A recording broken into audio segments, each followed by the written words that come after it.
অনেকেই স্নান করার সময় জল গায়ে পড়লে প্রস্রাব করে ফেলেন। কেউ কেউ ভাবেন জল তো পড়ছেই শরীরে, সাফ হয়ে যাবে। আবার অনেকেই ভাবেন এটা একদমই অনুচিত। প্রাপ্তবয়স্করাও এই প্রশ্নে দ্বিধায় থাকেন, স্নানের সময় প্রস্রাব করা ঠিক না ভুল।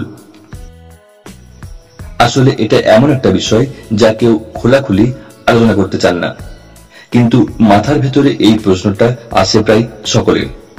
একটা সমীক্ষা অনুযায়ী প্রতি 100 জনে 97 জনই অন্তত একবার ভেবেছেন এই বিষয়টা নিয়ে। তবে অধিকাংশই জানেন না এটা শরীরের পক্ষে ক্ষতিকর কিনা, ঠিক না বেঠিক।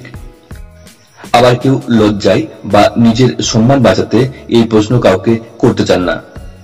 কিন্তু এখন সময় এসেছে জেনে নেওয়ার ডাক্তাররা আসলে কি বললেন এ ব্যাপারে।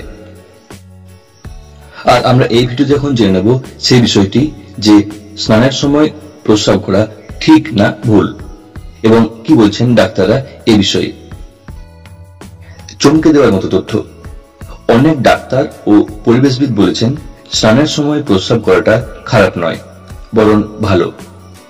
চলুন দেখে নেওয়া যাক কেন এটা বলা হচ্ছে। গবেষকদের মতে মানুষের প্রস্রাবে এমন কিছু উপাদান থাকে যেগুলো শরীরের জন্য ক্ষতিকর নয়। প্রস্রাবে থাকে ইলেকট্রোলাইট, ইউরিয়া, এমনকি ব্যাকটেরিয়ার পরিমাণও খুব কম, ফলে শরীরে সংক্রমণ হওয়ার সম্ভাবনা প্রায় নেই। বিশেষজ্ঞরা বলছেন ইউরিয়া তো এমন উপাদান যা অনেক কসমেটিক্স বা স্কিন প্রোডাক্টে ব্যবহৃত হয়, কারণ এটা ত্বককে নরম রাখতে সাহায্য করে। অনেক অ্যাথলিটও দাবি করেন পায়ের ছত্রাক দূর করতে তারা প্রস্রাব দিয়ে পা ধুয়ে থাকেন। যদিও এই দাবি বৈজ্ঞানিকভাবে প্রমাণিত নয়, তবে এই অভ্যাসের কথা ইন্টারনেটে ছড়িয়ে আছে বহুদিন ধরেই। জল সাশ্রয়ের দিক থেকেও উপকারী। আরো একটা বড় কারণ হলো পরিবেশগত। স্নানের সময় প্রস্রাব করলে আলাদা করে ফ্লাশ করার প্রয়োজন পড়ে না, ফলে প্রচুর জল বাঁচে। অনেক দেশেই জল অপচয় কমাতে এই অভ্যাসে উৎসাহ দেওয়া হয়। তাহলে শেষ কথা কি? এ থেকে বোঝাই যাচ্ছে স্নানের সময় প্রস্রাব করাটা কোনো অপরাধ নয়, বরং কিছু ক্ষেত্রে এটা পরিবেশ বান্ধব ও নিরাপদ।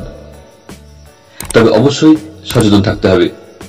যদি কোনো স্কিন ইনফেকশন বা ইউরিনারি ট্র্যাক ইনফেকশনের সমস্যা থাকে তবে চিকিৎসকের পরামর্শ নেওয়াই ভালো। তবে সুস্থ মানুষদের ক্ষেত্রে না, এটা লজ্জার কিছু নয়, বরং জলে ঝরতে ঝরতে যদি একটু প্রস্রাব চলে আসে সে তো শরীরেরই ভাষা। শুধু আপনি নন, পৃথিবীর অনেকেই তা করেন। বিশেষজ্ঞ চিকিৎসকরা বলছেন সুস্থ ও সংক্রমণমুক্ত অবস্থায় স্নানের সময় প্রস্রাব করায় কোনো স্বাস্থ্য ঝুঁকি নেই, বরং এটি স্বাভাবিক একটি শারীরিক প্রতিক্রিয়া যা লুকিয়ে রাখার কিছু নেই।